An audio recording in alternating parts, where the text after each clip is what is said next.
السلام علیکم ناظرین، آج ہم آپ کو اس ویڈیو میں بتائیں گے ایک گناہ گار کی مغفرت کا عجیب واقعہ اور ایک باپ نے اپنے بیٹے کو مرتے وقت کیا وصیت کی۔ تو چلیے ویڈیو کو شروع کرتے ہیں۔ بسم اللہ الرحمن الرحیم۔ ایک آدمی بہت گناہ گار تھا۔ جب مرنے لگا تو دل ہی دل میں بہت شرمندہ تھا کہ پوری زندگی اللہ تعالیٰ کی نافرمانی میں گزار دی، اللہ رب العزت کا کوئی حکم بھی نہیں مانا۔ چنانچہ اپنے نجات کے لیے سوچنے لگا۔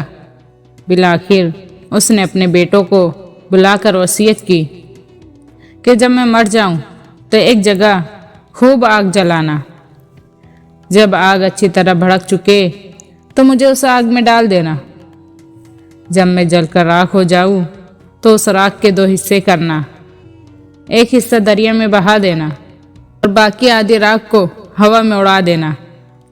بیٹوں نے پوچھا، ابا جان آخر اس کی کیا وجہ ہے؟ وہ کہنے لگا، اس لیے کہ نہ میں ایک جگہ دفن ہوں گا اور نہ ہی مجھ سے حساب لیا جائے گا۔ بیٹوں نے وصیت کے مطابق عمل کرنے کا وعدہ کر لیا۔ اس طرح اس نے اپنی طرف سے عذاب سے نجات کا پکا انتظام کر لیا۔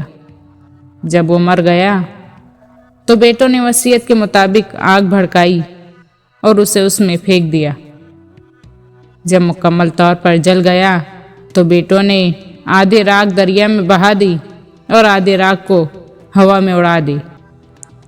پھر اللہ رب العزت نے دریا کو حکم دیا کہ راکھ کے ایک ایک ذرے کو اکٹھا پیش کیا جائے، اور ہوا کو بھی حکم دیا کہ راکھ کے ایک ایک ذرے کو یکجا کرے۔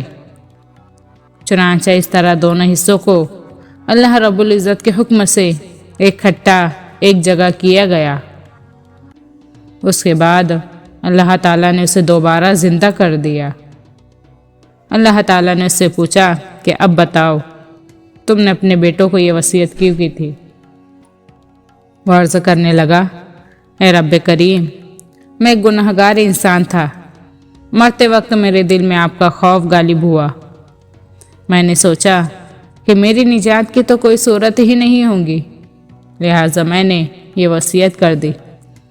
اللہ تعالیٰ کو اس کی یہ عاجزی اتنی پسند آئی کہ اس کے تمام گناہوں کو معاف فرما کر اسے جنت کا وارث بنا دیا۔ سبحان اللہ۔ اسی لیے کسی نے کیا خوب کہا ہے کہ ہم نے کیے گناہ تو اس نے نہ کی پکڑ، کتنے بڑے ہیں حوصلے پروردگار کے۔ امید ہے کہ آپ لوگوں کو ویڈیو پسند آئی تو ویڈیو کو لائک، شیئر اور سبسکرائب کریں۔ تو ملتے ہیں اگلی ویڈیو میں، جب تک کے لیے اللہ حافظ۔